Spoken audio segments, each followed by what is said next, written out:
Dr. Patricia Bath, Selig Percy Amoils, Dr. Hadiyah-Nicole Green, Dr. Charles Drew, Dr. Daniel Hale Williams, Bessie Blount Griffin. You're probably wondering, who are these people? Why don't their names ring a bell?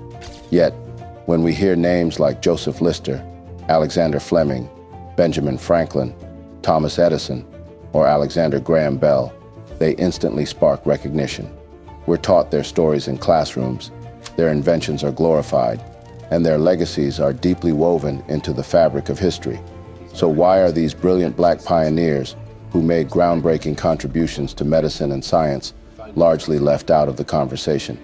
The answer is painfully familiar: a long-standing system that elevates white achievement while erasing or minimizing Black excellence, a system that celebrates some while silencing others. In today's video, we will be shining a much-needed light on the forgotten heroes who transformed modern medicine, pioneers who saved countless lives and revolutionized healthcare, yet were denied the recognition they truly deserved simply because of the color of their skin. As we take this journey through history, we invite you to support our work by clicking the thumbs up button, sharing this video with others across the globe, and subscribing to our channel. Without further ado, let us hit the nail on the head one. Dr. Oluyinka Olutoye, the surgeon who put a baby back in the womb. Shocked, this is not science fiction. In 2016, Dr. Oluyinka Olutoye, a Nigerian-American fetal and pediatric surgeon, performed a procedure so rare, so delicate, it left the medical world in awe. A baby girl was diagnosed with a massive sacrococcygeal teratoma, a life-threatening tumor at the base of her spine. She was just 23 weeks in the womb. The tumor was growing faster than the baby. Without intervention, she would not survive. Dr. Olutoye and his team at Texas Children's Hospital did the unimaginable.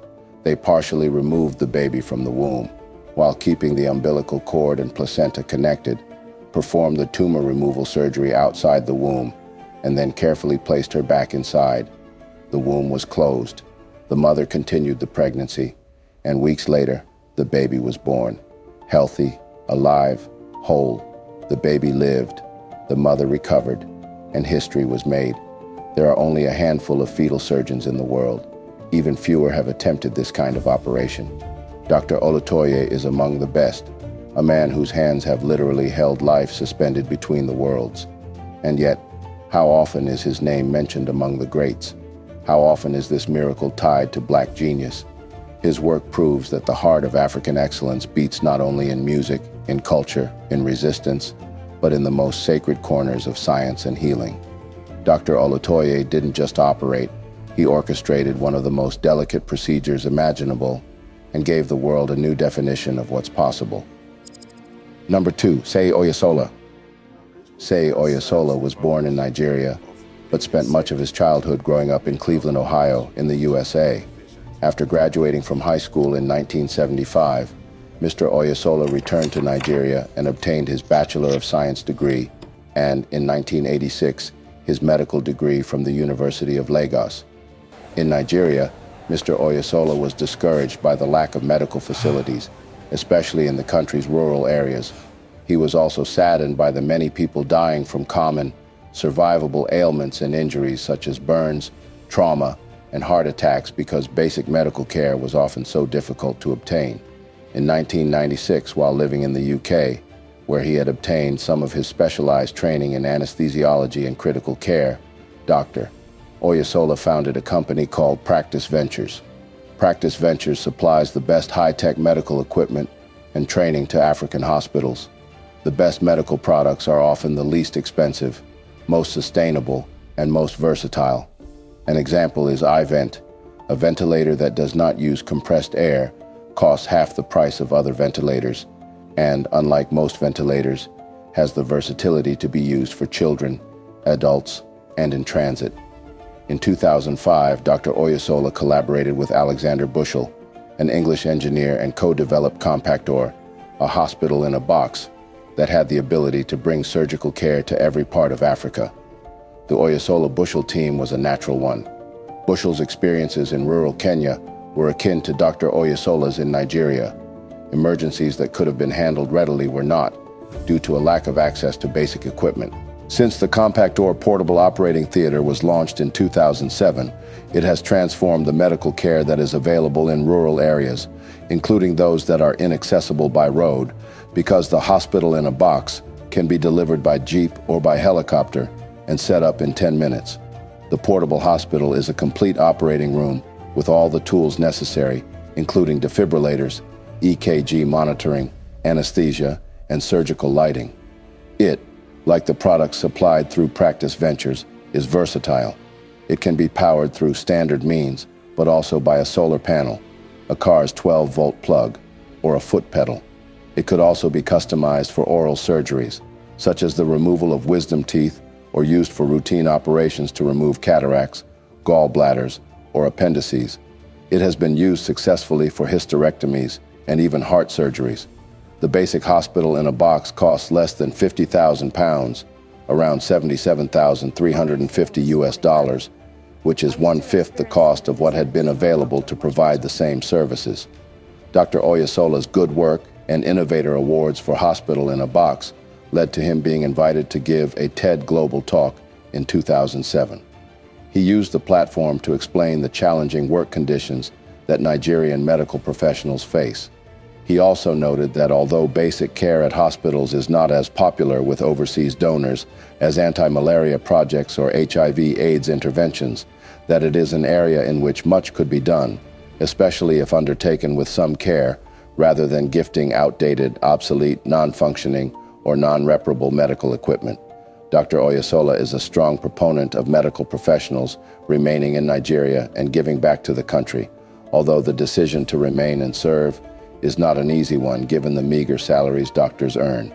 The decision may even be life-threatening because there are usually many road accidents and hospitals are not up to desired standards. Major hospitals have anesthesiology machines and other equipment that is literally taped together. They often have unsanitary floors and dispense dangerous fake or adulterated medicines. Number 3, Professor Mashudu Tshifularo. Now let us shift your focus to the great country of South Africa, the University of Pretoria to be precise. This was where another pioneer dared to fuse futuristic technology with ancient need. Professor Mashudu Tshifularo, a South African ENT surgeon, led the world's first successful 3D printed middle ear transplant. Let that sink in. He used 3D printed bones, the hammer, anvil, and stirrup, to reconstruct the ossicles inside a patient's ear and restored their hearing.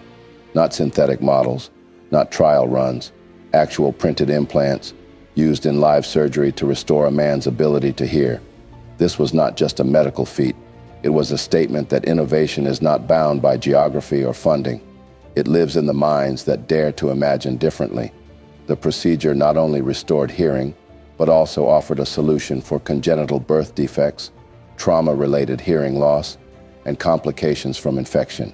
It is less invasive than traditional ear surgery, quicker to perform, and more accessible in the long run, especially for patients in low-resource environments. Professor Tshifularo didn't come from wealth or privilege. He grew up in the Limpopo province, where access to healthcare was limited and expectations even lower for rural Black children. But through relentless pursuit of knowledge and care, he rose and in 2019 made history. When asked about the achievement, he said, "Innovation isn't about money, it's about solving problems." And he did, for millions. The sound of his legacy is the sound of children hearing their mother's voice for the first time, the rustle of leaves, the murmur of rivers, the heartbeat of life itself. Number 4, Dr. Charles Drew. First, let's picture it this way. It's World War II. Bombs fall, soldiers are wounded, hospitals are overwhelmed. There's only one lifeline, blood. But without a way to store and transport it, that lifeline fades. Then comes Dr. Charles R. Drew, a Black physician, surgeon, and researcher whose innovations in blood storage and plasma processing laid the foundation for the modern blood bank system. Before Drew's work, blood could not be stored safely for long, and it couldn't be separated into plasma to keep it long for long. His research developed the method of separating, storing, and transporting plasma, making mass blood donation possible. Living through a time of extreme racial prejudice, he protested against blood donor segregation and campaigned for better treatment of Black doctors. earning himself the nickname Father of the Blood Bank. His legacy is still felt to this day, with around 20% of donated red blood cells being given to people with blood cancer. Charles Richard Drew was born in Washington, D.C. in 1904, where he lived with his parents and 4 siblings. The family were extremely close, and all the children were all expected to see through their education and become high achievers. Drew was very interested in science and medicine from a young age, and was also a keen athlete in school. The death of his sister Elsie during the great influenza epidemic of 1918 was his first experience of a deadly disease, and it inspired him to become a doctor. Schools in Washington were mostly segregated in the 1920s, and the college he attended was predominantly white, but did accept some black students. He went on to teach biology and chemistry at a college in Baltimore, while also working in their athletics department. After 2 years, he had saved up enough to attend medical school in Canada, which was more accepting of non-white applicants. In one of his classes, he was shown a blood transfusion, where the patient's blood was replaced by fresh blood, which had been donated by another person. He understood that getting donated blood wasn't easy, as it wouldn't keep for long, and this triggered a thought. Could this be preserved and used when the patient needed it? Drew soon became a teacher at Howard University after graduating from medical school and trained in surgery at their hospital. In 1938, he was granted a scholarship in New York, and he was finally now able to explore and study the composition of blood. In his quest to know more about blood, he discovered that blood is made up of red blood cells, white blood cells, platelets, and plasma, which all create whole blood. He also discovered that plasma in its liquid form lasts longer than the entire blood. This meant that plasma could be separated and refrigerated and then reconnected with the other parts a week later in a transfusion.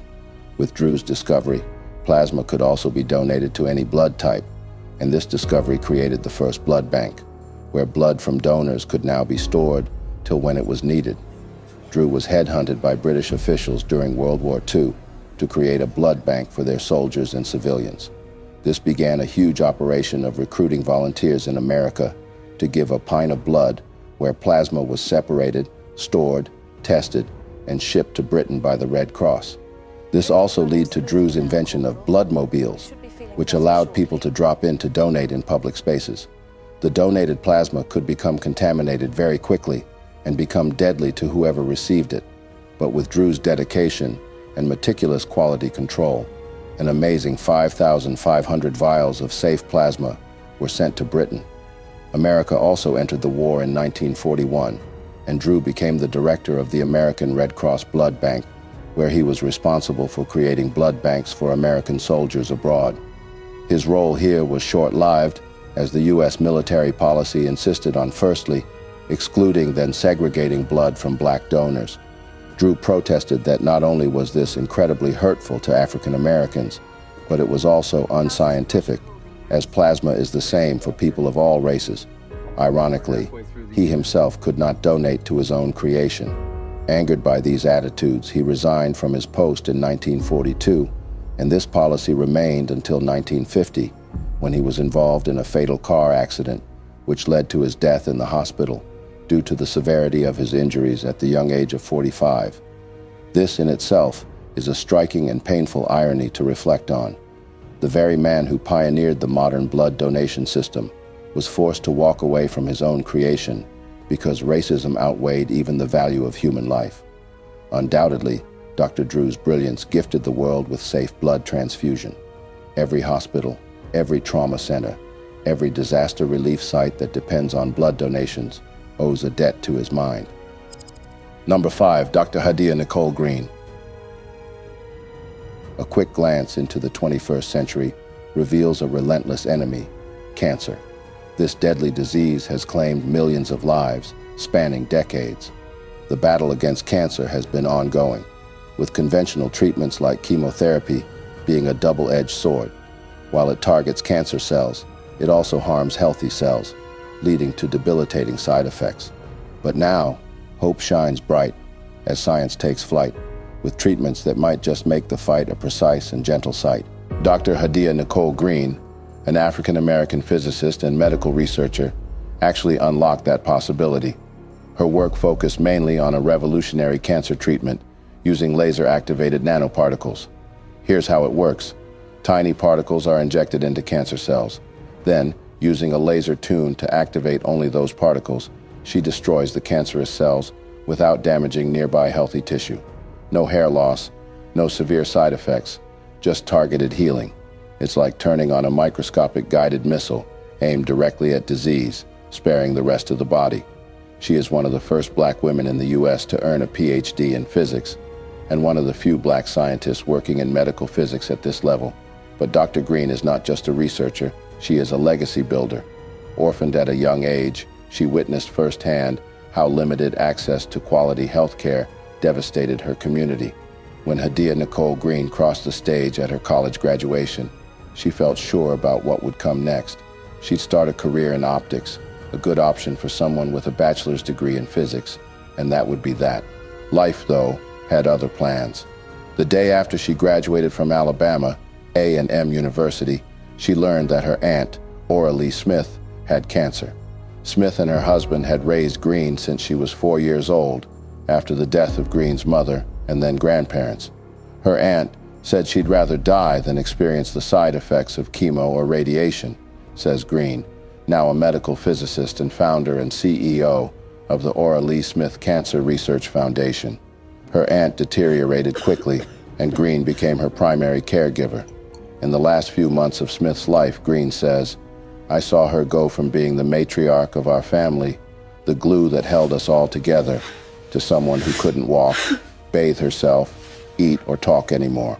That was very disturbing at the deepest levels of my being." Smith died after 3 months. In an almost unimaginably cruel twist, Green's uncle, Smith's husband, was diagnosed with cancer soon after. Green's uncle survived with chemotherapy, but the process took a traumatic toll. He lost 150 pounds and was left with disfigured skin and chronic diarrhea. During her uncle's treatment in 2003, Green experienced what she refers to as a divine download, an electrifying idea inspired by her college internships at NASA's Marshall Space Flight Center and the Institute of Optics. If a satellite in outer space can tell if a dime on the ground is face up or face down, and if a cell phone can target just one cell phone on the other side of the planet, surely we should be able to harness the technology of lasers to treat cancer just at the site of the tumor so we won't have all of these side effects. In the nearly 2 decades that followed, Dr. Green rerouted her career, earned a physics PhD from the University of Alabama at Birmingham. She was the second black woman to do so in history, but she didn't stop there. From there, she delved into cancer treatment research, with physics as her guide. In 2009, she developed a treatment that uses nanoparticles and lasers in tandem. The invention of specially designed nanoparticles are injected into a solid tumor, and when the tumor is hit with near-infrared light, the nanoparticles heat up, killing the cancer cells. In a preliminary animal study published in 2014, Green tested the treatment on mice, whose tumors were eliminated with no observable side effects. 2016 was a big year for Green. She received a $1.1 million grant from the U.S. Department of Veteran Affairs, VA, for her research, and in April that same year, she joined the Morehouse School of Medicine as an assistant professor. Still in the year 2016, she founded the Ora Lee Smith Cancer Research Foundation, named after her aunt, to raise funds for clinical trials, which could cost more than $100 million. Green says she was awarded a $1.2 million VA grant to launch a pilot study on her treatment with 10 veterans, research that's set to begin in October at the Atlanta VA Medical Center. It's a small project, but it's a huge step for my research and the technology and my career. This is 20 years in the making. I get emotional thinking about it. For Green, cancer research and physics go hand in hand. My initial approach to physics is, what is the application? How can it help people? The work I'm doing now gives me a hopeful and purposeful outlet for applied physics, but it hasn't changed the way I look at physics fundamentally. Physics has shaped her outlook too. It has made me very solution-oriented in everything I do. It gives me a greater sense of confidence. She attributes part of this to her doctorate advisor, Dr. Sergei Mirov. Under his guidance, I had to slow down, pick the material apart, understand everything, and be patient with myself and with the process. The practice of getting something wrong, the iterations and revisions and noodling through what steps did I miss, and going back to the drawing board is part of the process. That life lesson has helped me so much with building my team and nonprofit. She adds, her effort and impact have not gone unnoticed. Green has been named one of the 100 most influential African Americans in the U.S. by Ebony and The Root magazines, and in 2020, she was named one of the top 10 women of the century for Alabama in a USA Today list that included Coretta Scott King and Rosa Parks.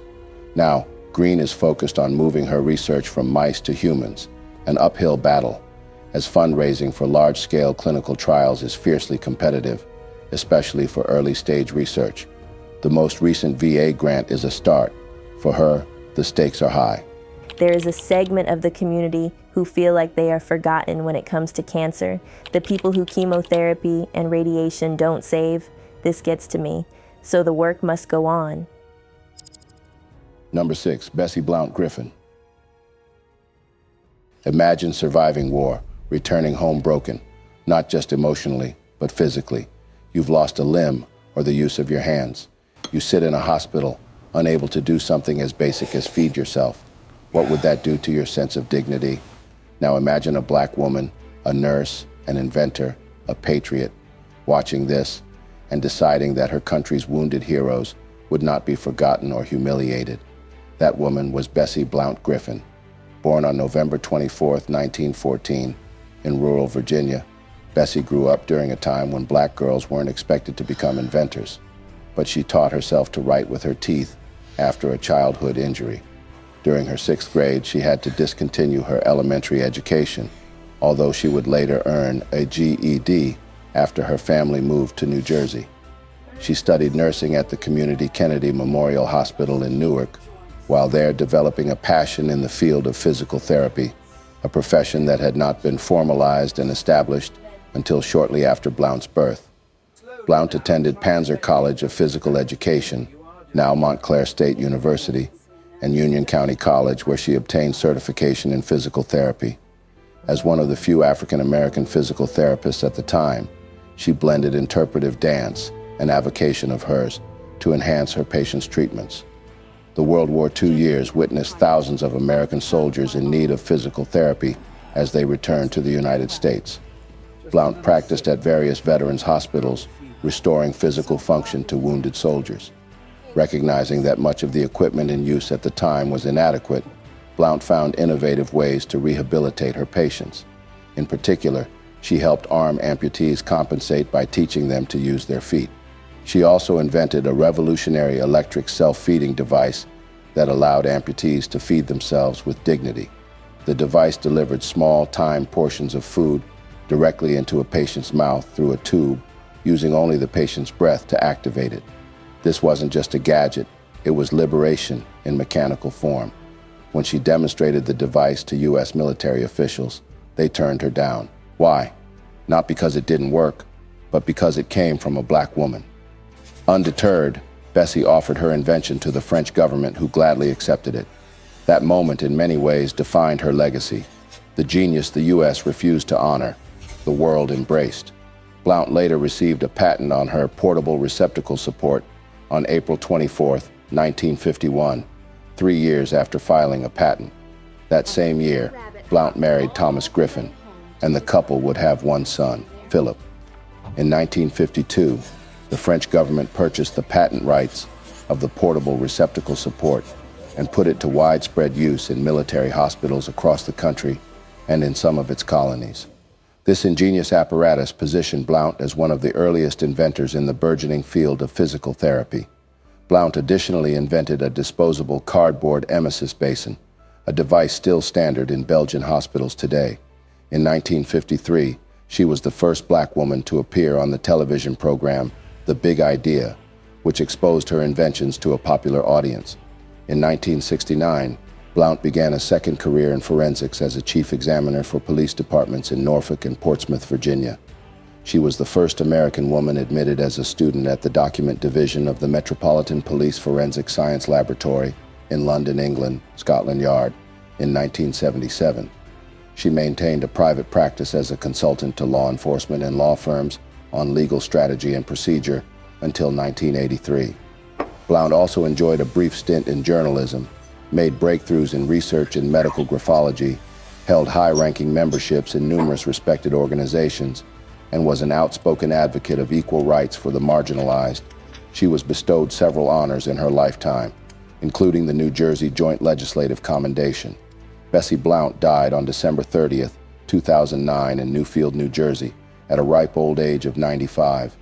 Her inventions, her resilience, her refusal to be erased, all testify to the brilliance that blooms even when buried beneath discrimination. Bessie Blount Griffin didn't just create devices, she created dignity. She restored control to those who had lost it, and she did it all in the shadows, where brilliance so often shines brightest. Number 7, Selig Percy Amoils. Now travel with us to South Africa, far back in the 1960s, a time of political apartheid, but also a time when medical miracles were taking shape in unlikely places. Enter Selig Percy Amoils, a black South African ophthalmologist who would go on to change eye surgery forever.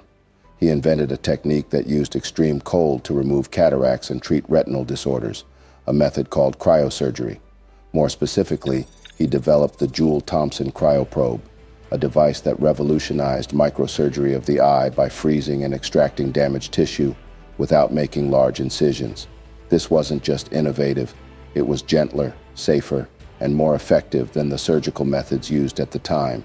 His invention reduced complications, improved healing, and gave patients back their sight without the trauma of traditional procedures. Selig Percy Amoils, pioneering inventor and biomedical engineer, was born in Johannesburg in 1933, where he was raised and educated. From an engineering background in his undergraduate studies, he went on to attend medical school at the University of the Witwatersrand, specialist training at Baragwanath Hospital in Soweto, Moorfields Hospital in London, and the Massachusetts Eye and Ear Infirmary as a clinical fellow and research scientist, specializing in retinal diseases and surgery and glaucoma.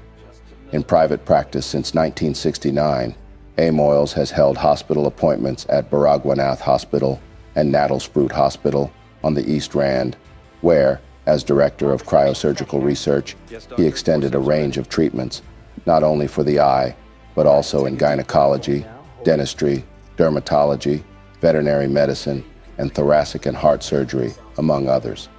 Amoils first pioneered cryosurgery for cataracts and retinal detachments in 1962. This led to the formation of the cryoprobe in 1960 that forever changed the method of cataract and retinal surgery. For this invention, Amoils achieved world recognition and a Queen's Award. His cryoprobe has been on display in the Kensington Museum in London, next to the inventions of Guglielmo Marconi, the inventor of wireless telegraphy, and Alexander Graham Bell, who invented the telephone. Amoils says he got his idea for the cryoprobe while doing some work in the Johannesburg Public Library. Another well-known invention of his is the rotary epithelial scrubber. This is an adaptation of an ordinary electric toothbrush used in corrective laser surgery. It works in a circular motion, scrubbing away cells for a smoother surface for laser procedures. Before, a scalpel was used, resulting in an uneven surface. Amoils' rotary epithelial scrubber has even been used on former President Nelson Mandela, whom Amoils has treated since 1994. He helped bring to the world's attention one of the consequences of Mandela's long imprisonment on Robben Island. Forced to smash limestone rocks for 20 years, Mandela's tear glands have been burned because of the alkaline nature of the limestone. This has left his eyes dry and prone to irritation. Amoils had to perform a difficult operation to remove a cataract from Mandela's eye because of this condition. Amoils also developed the first diamond vitrectomy cutters in 1970, using hollow diamonds. A vitrectomy is performed when the vitreous, the gel-like substance that fills the center of the eye, has to be removed or certain problems affect the back of the eye. He introduced microscopic control of blade depth in radial keratotomy, the procedure for nearsightedness, which is essential for accuracy, invented the ovalometer to control astigmatism after cataract surgery and corneal grafting concerning the shape of the cornea. and designed cataract surgery aspiration devices for developing countries especially. Amoils is a noted proponent of photorefractive keratectomy, PRK, to treat thin corneas and latent and frank keratoconus. PRK is a procedure in which the surface of the cornea is reshaped to treat nearsightedness, farsightedness, or astigmatism. Keratoconus relates to a protrusion of the center of the cornea. Amoils has also demonstrated the superiority of scanning PRK over broad beam PRK and pioneered the use of mitomycin, antibiotics used against bacteria and cancerous tumor cells, in the prevention and treatment of complications after PRK. His study of the thinning of the cornea after other competing surgical procedures began in 1995, and he has made numerous international presentations of his challenging findings. He has published a textbook on cryosurgery and ophthalmology, as well as scores of scientific papers. Among his awards are one of the 4 outstanding young men in South Africa in 1968, the Queen's Award for Technological Innovation in London, and the Medal of Honor from the Academy of Applied Science in association with MIT and Harvard. Amoils' cryoprobe has been used in millions of cataract surgeries worldwide and laid the groundwork for several modern eye procedures. And yet, despite this global impact, his name remains unfamiliar to most. Even more compelling, his cryoprobe became so renowned that he was later invited to treat President Nelson Mandela himself for cataracts. Think about that. A man born under the shadow of apartheid would go on to heal its greatest hero. But his contributions didn't stop with the eye. He also helped develop cryotherapy techniques for treating certain cancers and skin diseases. His work spanned decades, and his tools are still in use today in some form or another. Dr. Selig Percy Amoils didn't just sharpen the surgeon's knife. He replaced it with a touch of frost, with a method so elegant it could repair delicate eyes and ease suffering across the world. He reminds us that innovation is not always loud. Sometimes it's as quiet as a whisper of cold air and just as powerful. Amoils has proven himself an inventor extraordinaire, setting his country on the world map as well as holding his own with the very best in the scientific world throughout his glorious career. Percy Amoils continues to develop new inventions for a wide range of applications, at the forefront of Africa's contributions to solving humanity's problems. Number 8, Dr. Patricia Bath.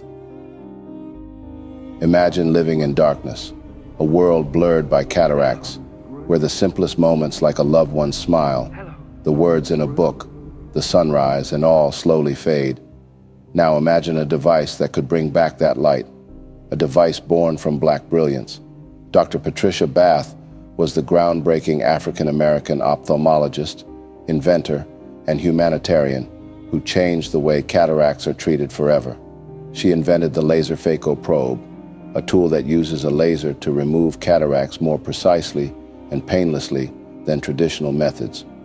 Following her childhood interest in science, she became a doctor and the first Black person trained in ophthalmology at Columbia University in 1969. From an early age, her parents encouraged her to pursue academic interests. Her father, a former merchant marine and an occasional newspaper columnist, taught Patricia about the wonders of travel and the value of exploring new cultures. Her mother, on the other hand, piqued the young Pat's interest in science by buying her a chemistry set. As a result, Patricia worked hard on her intellectual pursuits and at age 16 became one of only a few students to attend a cancer research workshop sponsored by the National Science Foundation. The program head, Dr. Robert Bernard, was so impressed with Bath's discoveries during the project that he incorporated her findings in a scientific paper which he presented at a conference. The publicity surrounding her discoveries earned Bath the Mademoiselle magazine's Merit Award in 1960. Bath developed different innovative ways to expand eye care access to poor communities, and in 1986, Dr. Patricia Bath invented the laser phaco probe, a groundbreaking device designed to revolutionize the treatment of cataracts. Think about that for a moment. In a time when modern medicine had already seen countless advancements, Bath stepped forward with an innovation that would change the lives of millions suffering from vision loss. Her work was not just a technical achievement, it was a deeply humanitarian mission to restore sight and improve quality of life for those often overlooked by the healthcare system. Bath patented the device in 1988, becoming the first African-American female doctor to receive a medical patent. She also founded the American Institute for the Prevention of Blindness and advocated fiercely for global access to vision care. She believed that eyesight is a basic human right. Her device restored sight to people who hadn't been able to use their eyes even for a period of time, as long as 30 years. She eventually died in May 2019 at age 76. In 2022, she became one of the first Black women inducted into the National Inventors Hall of Fame.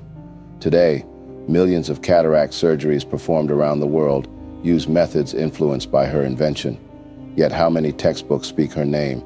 How many classrooms teach her story? She wasn't just a doctor, she was a liberator of light, and she stands as proof that Black genius doesn't just break barriers, it sees through them. Number 9, Vivien Thomas.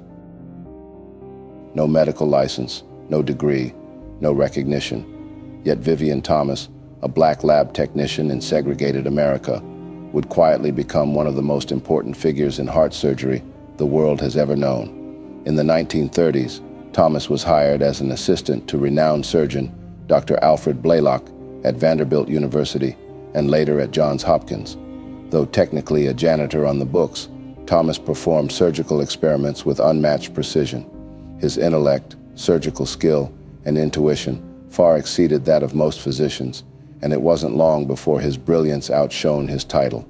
But what happened next would seal his place in history. In the early 1940s, blue baby syndrome was a death sentence. Infants born with congenital heart defects that prevented oxygen-rich blood from circulating properly would turn blue and often die young. The medical world had no answers for it until Vivien Thomas crafted one. Thomas designed and perfected a surgical technique in dogs that rerouted the blood flow, a precursor to modern pediatric heart surgery. When the time came for the first human operation, he stood behind the surgeon, guiding every move. It was his technique, his training, his hands, and yet not his name. Still, the baby lived, and so did the procedure. Later on, Vivien Thomas went on to train an entire generation of cardiac surgeons at Johns Hopkins, Black and white alike, many of whom never knew he lacked a degree. Eventually, the truth could no longer be ignored. He received an honorary doctorate and became a symbol of excellence against all odds. Today, generations of children owe their lives to the breakthrough he created. Vivien Thomas's story reminds us of the saying that titles do not define brilliance, but results do. And no matter how long history tries to silence a genius, truth finds its way through the scalpel's cut. Number 10, Dr. Velma Scantlebury. Born in Barbados and raised in the United States, Scantlebury was the first Black woman transplant surgeon in the United States, performing over 2,000 kidney transplants in her career, a staggering number by any standard, male or female. After completing her secondary education at Prospect Heights High School in Brooklyn, Scantlebury began studying biology in 1973 at Long Island University, Brooklyn. Though offered a one-year scholarship to Barnard College, she was concerned about the financial burden of continuing her studies and instead opted to attend school in Brooklyn, where she thrived. Graduating in 1977 with her BS in biology, she was accepted at both Yale School of Medicine and Columbia University College of Physicians and Surgeons, abbreviated as P&S.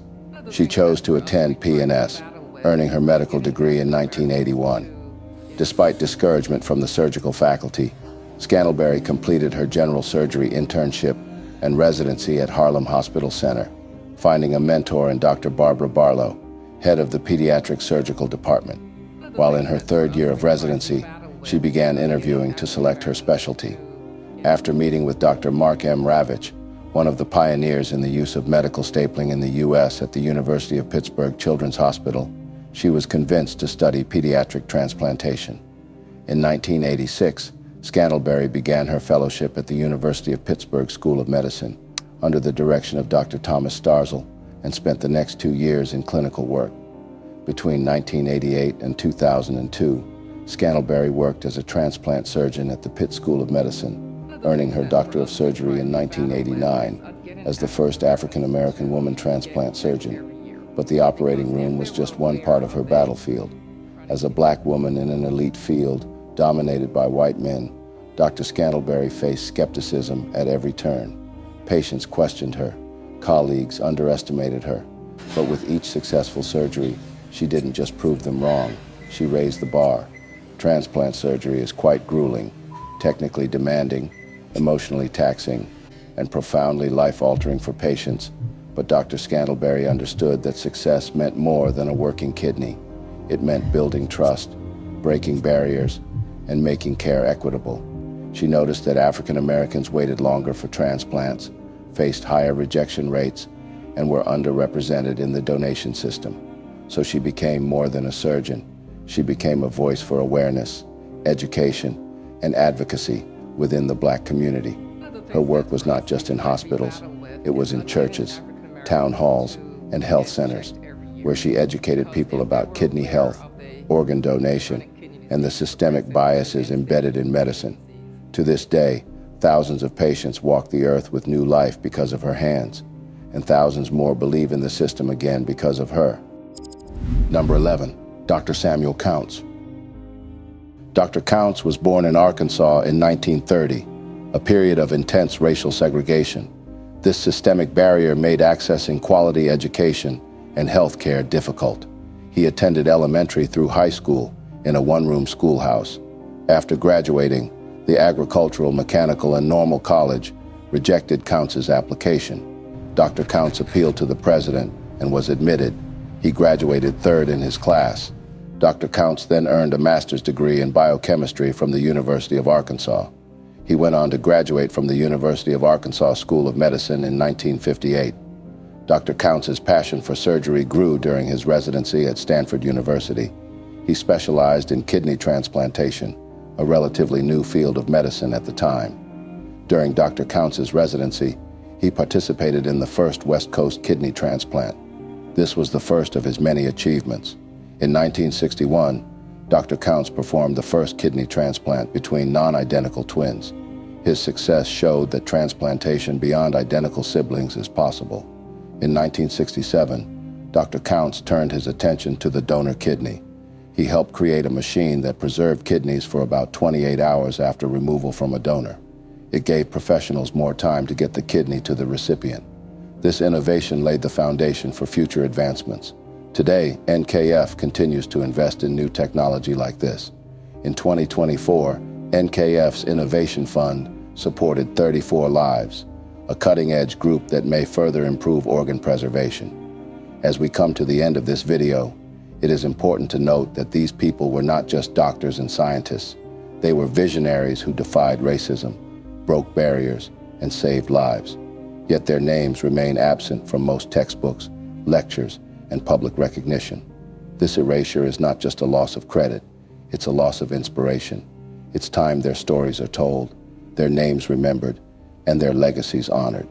In remembering them today, we are not just honoring them, we are making sure their names are no longer forgotten, because the truth is, Black brilliance has always been part of the foundation of modern medicine. If this video moved you, kindly show your support by liking this video, sharing it with others, and subscribing for more untold truths about the Black experience. Together, let's keep these legacies alive, not just in memory, but in the history books where they've always belonged. Thanks for watching. See you in our next video.